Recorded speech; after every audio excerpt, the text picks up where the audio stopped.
Welcome back into Buccaneers Total Access. First half of the show, we had head coach Todd Bowles. Now I am so excited to be joined by inside linebacker and pass game coordinator coach Larry Foote. Coach Foote, thanks for being with us. Thanks for having me. You drew the short straw on a rough game and a hurricane week, so we do very much appreciate you taking time. I know everything is just straight up chaos right now, so we really do appreciate it. We're going to get into preparing for this next game and the hurricane and all of that a little later in the show. For now, let's look back a little bit at that Thursday night game. For you, I mean, just looking especially the passing game with Kirk Cousins, over 500 yards, not really what you guys are ever hoping for in that area. So what was really not working well in pass defense, or what also were they doing really well? I thought first and foremost, I thought we got a little sloppy with our techniques. Guys were trying to do too much. As a savvy quarterback, especially my room in particular, those guys, Kirk played the game with us a little bit, pump faking, looking somewhere, but had every intention going back the other way. Kind of caught us out of position a few times. So why is specifically he so hard to face? Is it basically that of the veteran side of him at this point? Yeah, I thought his savviness got us, especially my room. He was looking us off and had a nice little plan for us. And we weren't patient. And you got to be patient in your zone. He stepped up a few times, and he hurt us. So looking at those last couple drives in particular, the one that sent it to overtime and then the drive in overtime, what stands out about those two drives and what you guys took away from it?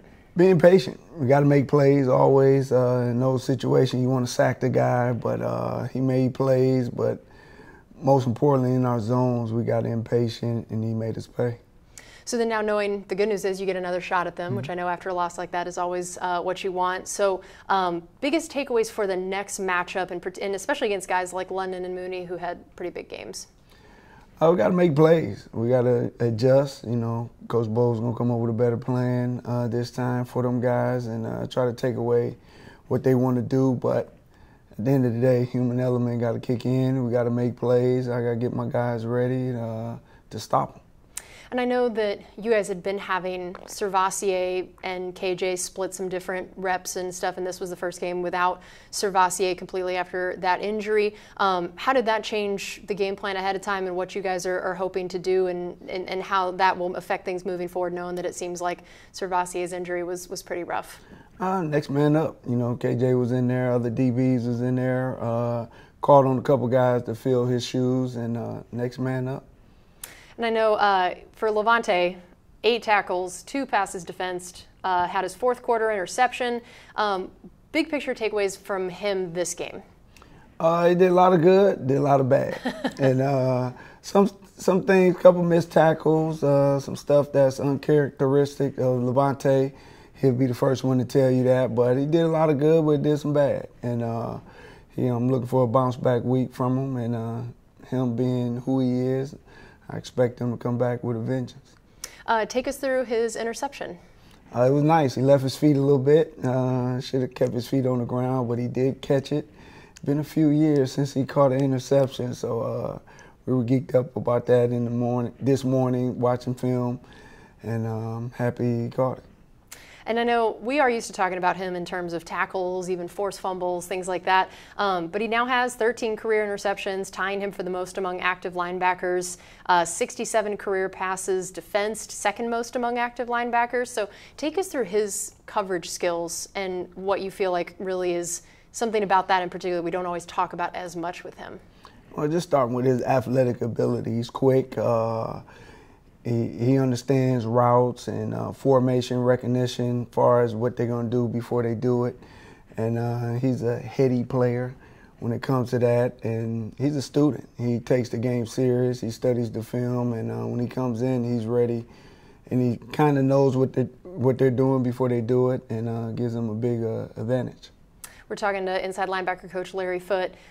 When you heard that he hit recently the 1,500 tackle mark, and joins just Derrick Brooks as the only guys in franchise history to do that, what did that number say to you? And were you even surprised it was that high, or were you like, yeah, that sounds about right?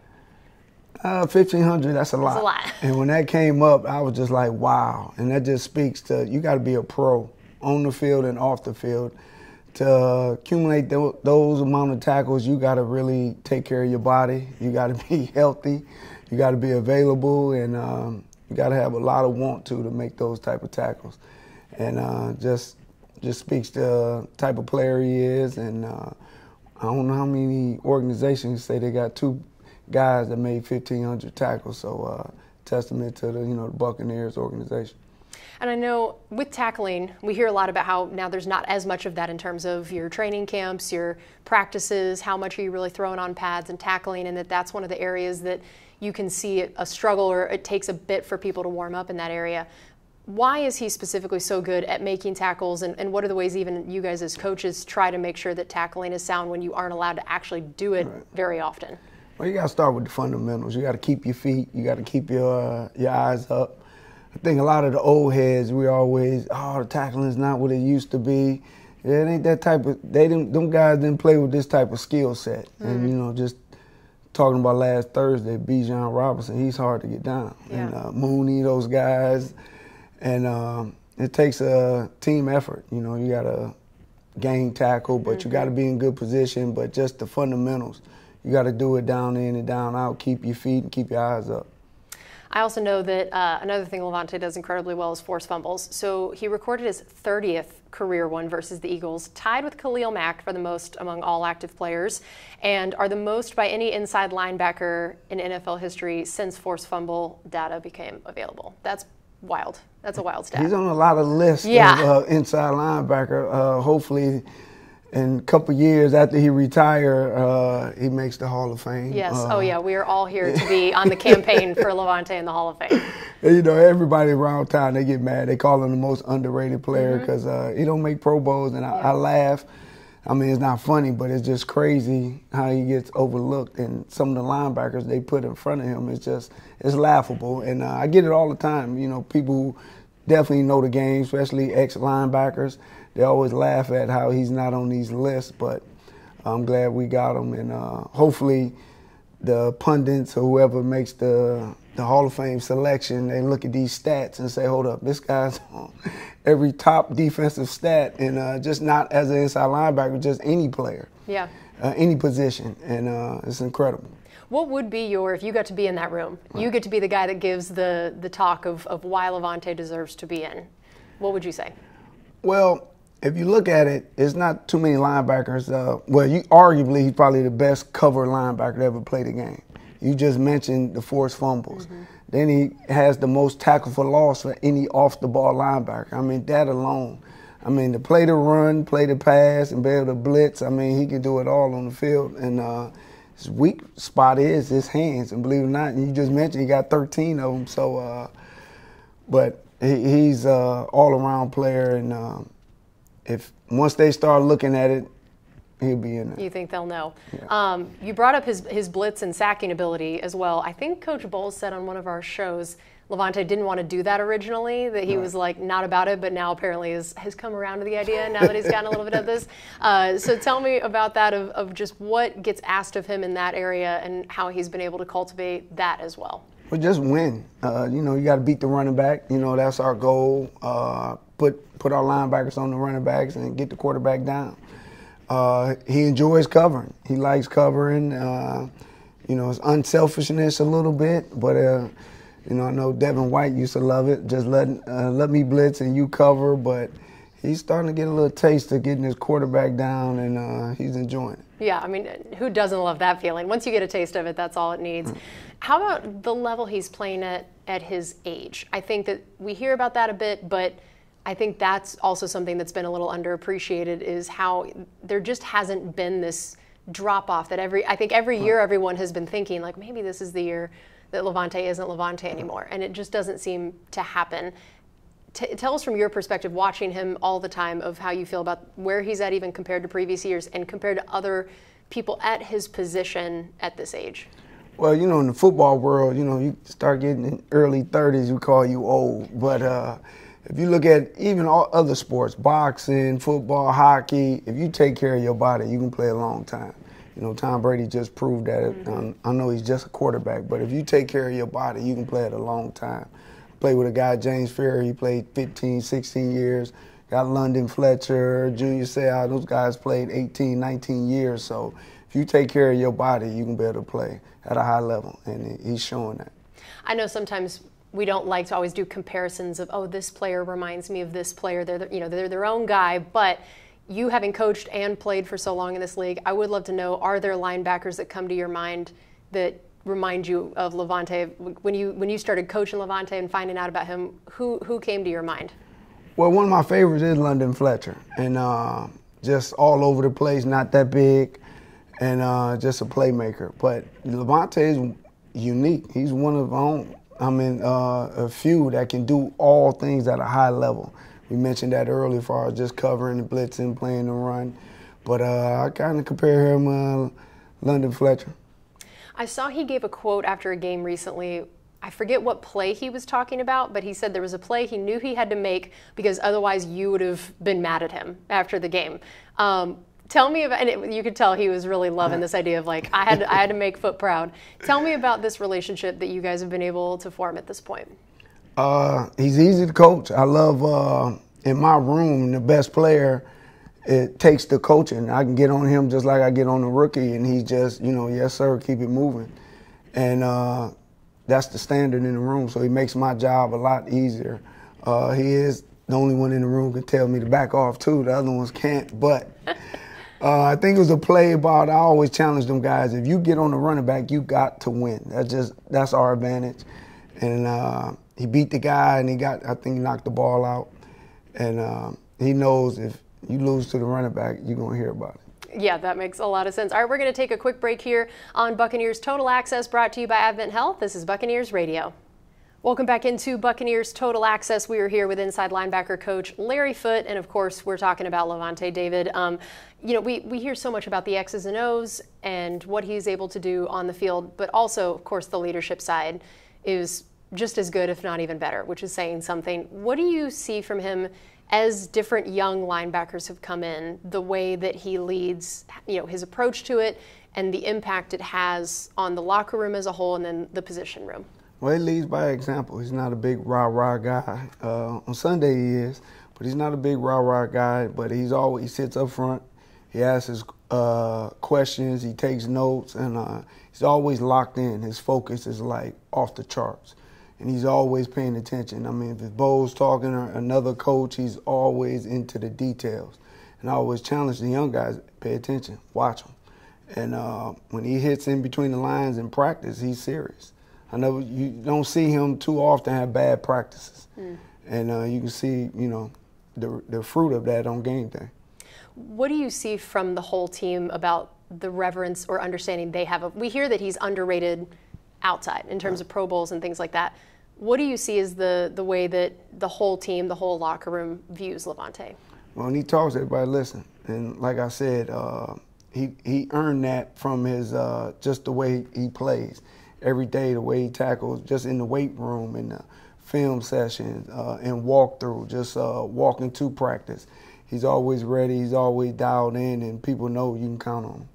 And now let's switch. Let's talk a little bit about, I know we mentioned Servassier before the injury, the role he was playing. Take us through just what you've seen out of Lavonte that made you guys say, hey, you know what, KJ is doing great in these areas, but Servassier also has earned a spot to get on the field and participate in this. What had he been doing and his skill set that made you guys say, yeah, this is the role we want him to play? Well, since college, when we were studying him at University of Pitt, he excels in the pass game. As far as zone coverage, playing man-to-man, he excels at that. And he gives us advantage. KJ is more of the thumper type, and Servassier is more on the back end, third down, playing zone coverage, and he really was coming on. He made that a big step far as towards the run game from year one to year two, and he's kind of built like Lavonte as far as instincts, knowing what's happening before it happens, and it sucks that he's out, but he's growing. The arrow's definitely pointing up. And where do you see that potential for him moving forward? Is he a guy that you feel like could end up taking on bigger and larger roles moving forward? What is his skill set telling you about these next few years of the linebacker he could develop into? Well, lucky for him, he's playing, he got to witness Lavonte David. So he's taking notes, and I'm always pushing, hey, that's where you want to head towards. You want to duplicate everything he's doing. You want to listen, listen and pay attention. and take notes, because one day you're going to be in that chair. For you, looking at when rookies come in to play inside linebacker, what are the most challenging adjustments for them going from college to the NFL at that position? Well, you got to give the huddle call.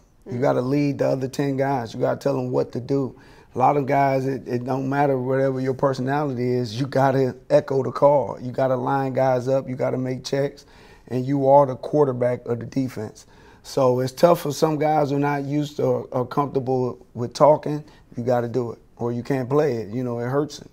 And every linebacker, you got to get ready. And when I start interviewing these guys at the combine, I give them a call. Hey, talk to me. I make them talk. And some of them guys that's quiet, they got to come out their shell. Interesting. I like that. How about, I know someone you did not have to do that with is KJ Britt. Right. I'm going to guess that guy, quiet has never been the thing that has concerned you about KJ.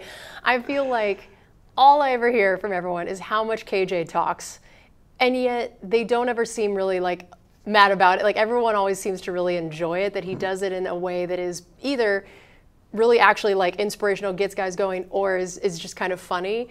What have you seen of why he has been able to develop that so early on? I mean, even before he had a starting role, he was really doing this. So how did he develop this, and what has that meant to the defense and the team to have a guy like that that's really getting everyone fired up? Well, KJ, he's a passionate guy. He's an alpha male. He doesn't back down from any fights. Typically in training camp, if there's a fight out there, KJ probably is involved. And that's the type of guy he is, and that's what helps him be a good football player. He likes to mix it up. He doesn't back down from the physical standpoint, and that's just his nature. You know, he's a cute dog. He's a country boy. He kind of got both sides. Sometimes he's quiet, but when the guys get together, he's going to be one of the loudest guys out there. I like it. We're talking inside linebacker coach Larry Foote. So tell me what he had done going back to last year to tell you that he had earned this starting role, that this was a guy you could trust this year. Well, it started last year. You know, his opportunity came with the injury with Devin, and he seized it. He showed the league that I can play at a high level. He had to grow from year one to year, just like all of them. And he had to learn the game. He had to learn the feel of it. You know, I always call, you know, you got to slow down. You got to get the feel of it. Like I mentioned earlier, pre-snap recognition. You got to know what the offense is doing to help yourself be in a good position. And he's growing. He's learning also from Lavonte, and I'm proud of him so far. What are his biggest strengths that you've seen on the field to this point? Oh, he's a dog. He's a dog. He's a country slang, what they say, war daddy. He's a war daddy. And he doesn't back down from the contact, and he's going to find the football. He's going to get there. And in this league, you need a lot of those guys who want to get to the football with bad intentions. Right. What would be maybe the one or two things for you that if you said, if KJ could develop this, or if he could do this, that this would be that next level for him? If he can catch, if he can learn how to catch. And I always blame, you know, I told his dad, I blame his daddy. I said, y'all was out there hunting and fishing. Not playing catch. And wasn't playing catch, but I'm working on it. I got the tennis balls out. I'm trying to, you know, do the pick up what his daddy didn't give him, you know, as far as learning how to catch. But no, his daddy is awesome. But he can't catch. You got to learn how to catch. You got to learn how to just catch the ball. You know, I blame a lot of these young guys don't play baseball. I think that will help. You know, back in my day, a lot of us played baseball to help with your eye-hand coordination, but you got to learn how to catch the football. That's so funny. I always love hearing the grief that all you defensive coaches are giving your guys and about missing these interceptions and stuff. All right, so let's talk a little bit about J.J. Russell, because as you put it, that next man up, we saw he was a guy that had to go in there for a little bit when Lavonte missed a few plays, and obviously you were, you know, without Servassier. So what are the biggest things that you see from J.J. Russell that you're wanting to work on with him? Well, first of all, he's a dog, and every coach in the league will say, give me a dog. Let me work with him. And he's a free agent guy that made the 53. That just tells you the focus and the determination that he has. You don't see that often. A free agent guy comes in here and makes the 53. You know, that speaks to our scouting development. Our scouting department bring that guy, that quality of player in here, but he's a serious guy. He's focused, and he's a no-nonsense. You talk to the special team coach, he is serious. Every drill, every walkthrough. And just like young guys, KJ and them guys, he got to learn the rhythm of the game. He got to get a better feel for the game, and that comes with time. And then I know there's just been so many injuries on defense at all different levels of it so far this season. How has that affected your guys, even if they weren't the ones that were dealing with the injuries, but knowing how much the defense as a whole, the communication, everybody playing off each other, trusting that everybody's going to be where they're going to be? How have the injuries affected your position group and the way you guys have been trying to approach a game? Well, next man up, starts with Coach Bowles. That's just the standard. We don't blink as coaches. Even sometimes, I follow his lead. Sometimes when I get that injury report, I'm a little nervous, I'm getting worried, but he doesn't blink. Coach Bowles does a great job, and it's the next man up. We coach the last guy on the practice squad to the starter. It doesn't matter. We expect you guys to make plays, and we put that in them guys' head. If you're here, you're here for a reason. And I tell my guys, you guys can be starting in the Super Bowl. Who knows? So you got to be ready, and when your opportunity comes, you got to seize it. All right, we're going to take one last break here on Buccaneers Total Access. We'll be right back, brought to you by Advent Health. This is Buccaneers Radio. Welcome back into Buccaneers Total Access. We are here with inside linebacker coach Larry Foote. Right before the break, we were talking about all the injuries and the way guys have impacted that. One that I think we saw a pretty big impact he has on the team is Vita Vea. Man, getting that guy back, I'm sure, made everybody happy on the defensive side of the ball. Take us through how much he changes the dynamic out there. Well, every offense, they got to account for him. The blocking scheme, you got to start with him first. However they're going to try to attack us, you got to deal with number 50. And that, of course, helps the linebacker's job tremendously when he's out there. And I'm glad we got him. But you got a 3-4 defense, you need a Vita Vea. And we have one, and he makes everything go.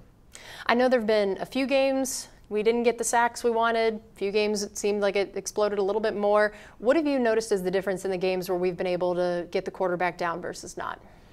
Well, it changes the whole down and it changes that possession. You got to sack the quarterback. We're a little down right now. I don't know if we're up to our regular standard, but, our goal is always try to shoot for 50. But those guys got to ramp it up a little bit. And I know you also used to coach outside linebackers. Tell me now, looking at Joe, Tryon, Shoyinka, and Yaya Diaby, what have been the things that you've noticed now with the two of those guys starting, especially in the wake of losing to Shaq Barrett, both on the field and from a leadership side, how you've seen guys like Joe and Yaya step into that spot? Oh, they're just growing. They're growing, doing some good things, not only just sacking the quarterback, but them guys are dropping. They're doing a great job at that, especially Joe. He excels at that. He has a good feel for that. And those guys are our anchors, and they're coming on. I feel like Zion has gotten so much attention of where, Coach Ross, predicted that he'd be the guy that would take the biggest leap last year, and then to be someone who'd earned the starting role this year and the confidence of the coaches. What have you seen of his growth since he came in here? Just growing. You can tell he's starting to look like one of those guys. What I mean by that is one of those elite corners. Taking on the challenge, and you just watch the game. He's breaking up balls, getting interceptions. He dropped one the other day, but. Yeah, we never give them grief for that, never. That's always the job, I feel like. He's getting his hands on the ball, but you can just, he smells a little different. He's looking different, and I'm excited to see where he's going. I like that. Christian Izien, that guy's had to be just a little Swiss Army knife over here of, you're going to play it outside, nickel, safety, wherever we need to put you. What have you seen his skill set to be able to do all of those different things at a level where it's not a huge, liability when someone goes down? Well, I mentioned this earlier, we want dogs, and he is a dog. And he's growing just a year or two. He even played a lot of ball for us. Just speaks to the coaches, just getting him prepared to throw him in there anywhere, corner, nickel, safety, and the arrow's pointing up. He just got to keep growing, just like all the other young guys. For Todd Bowles' defense, I feel like there's different things, different positions are sort of required to do that may be a little different than others. For inside linebacker, what are the biggest things that stand out about what it means to be an inside linebacker in Bowles' system? Well, you got to be able to cover. You got to be flexible. You got to be able to do it all. We play a lot of zones. We play a lot of man-to-man, so you got to be always ready to adapt. And we challenge those guys a lot. And, Bowles does a great job. He knows our strengths and our weakness, and he calls the game according to that. And I know that now we have just this really fun hurricane coming here to disrupt all things, as if prepping for a game isn't enough on its own. Now you guys are going to be having to evacuate. You're going to go to New Orleans early on. This is something that has happened to the Bucs before, of having to change schedules and do things for a hurricane. For you guys as coaches, how much does this make this week more challenging for you in a preparation standpoint, both of your prep and then getting your players ready? First, I want to just thank the Glazers. I mean, last couple of years ago, they flew all our family down, whoever lived in our household, all the pets, and they took a lot of mental strain and anxiety off of us. And once again, we're flying our families to New Orleans, girlfriends, not just even wives, so the pets and all that. But I just take my hat off to them because they're making our job easier, and they don't have to do that. Yeah. And especially a lot of us on this team, they can afford, but they take it on and do it. And I just thank them guys for that. And just they're doing their part. Mm-hmm. They're doing their part. Absolutely. How do you guys still play? We're talking to inside linebacker coach Larry Foote. How does this change the schedule in terms of how you guys try to meet, practice, prepare? I know that NFL players and coaches are creatures of habit, and you guys get thrown off a bit. It can be tough trying to figure out how you want to do things. What does it look like for you guys now this week with this new schedule and plan and how you try to get ready? Because games happening, hurricane or not. So no excuses. Yep. We got to get it done. It's a little adjustment, but nothing to it. We just got to play it by ear, but no excuses. We'll be ready Sunday. And what are the, I guess, sort of mental and emotional sides of your job as a coach? Of how much do you feel like in times like this, it isn't just about the X's and O's, but also trying to be there for the guys? Just, trying to support people. It's tough when you live in Tampa. I live in South Tampa, so it's a mess down there, and my heart goes out to everybody down there.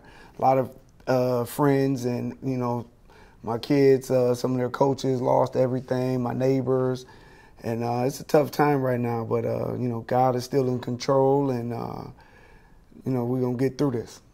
I know that the Saints have a new offensive coordinator, Clint Kubiak, so as much as I would like to say that, at least on a weird hurricane week, it's a team you're a little more familiar with in your division, whenever there's a new coordinator, that's not necessarily always the case. So what have you seen so far of what he's brought to this team and how that might change what we've seen from a Saints offense with other coordinators? It's definitely a little different from the previous years.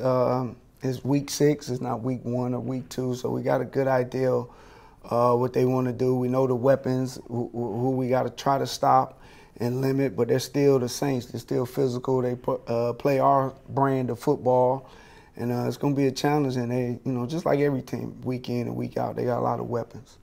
Yeah, so tell us through a little bit. Derek Carr, we'll start there. What is it like to face him and what he brings specifically? He's a savvy vet, and he's a fighter, kind of got that little demeanor, kind of like our quarterback, Baker. They just tough, hard-nosed, played a lot of ball, had a lot of success in this league, and it's going to be a challenge to stop him. And then Alvin Kamara, that guy forever, I'm sure Bucs fans are very tired of hearing his name at this point. You face a Bijan Robinson this last week. Where does Kamara stand and rank across the league and just in terms of tough matchups, especially for your position group? So he had that same wiggle and quickness like Bijan, but he got a little more pop. Tough. Are these the technical football terms, by the way? Wiggle, pop. Yeah. I imagine this is what's on your board. I like it. Well, when I say wiggle, he can make you miss, and he can make you miss in a phone booth. And Kamara, he packs a punch, and guys who played him say, "Wow, he's small in stature, but he runs like a big man." And it's going to be a big challenge, and just like every good running back, it's going to be a collective to get him down.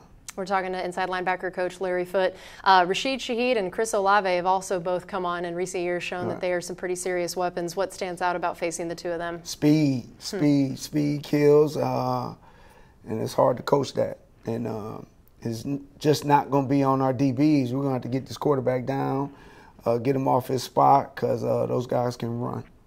I know we're recording this a little early because of all the storm stuff, so we don't have a ton of injury information. I know Taysom Hill has been in and out a little bit these last few weeks for them, but if he is able to go, what is the dynamic of that? How much that can change just having a player that you don't always know even what position they're going to play, what is that like for you guys making your defensive calls and plans? Well, we definitely got to know when he's on the field, because he can be a quarterback, fullback, tight end, wide receiver, running back, and he's definitely a weapon that we got to account for.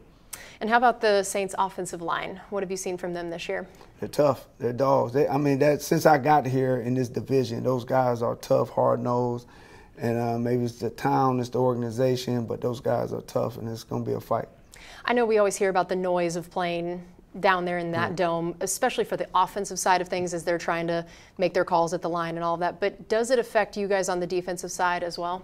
No, it's quiet. So, home games is a little rough because our crowd is trying to rattle the offense. But on the road, I prefer personally to be on the road because I can hear and talk and communicate. And so it's actually a little bit easier for you guys. I like that.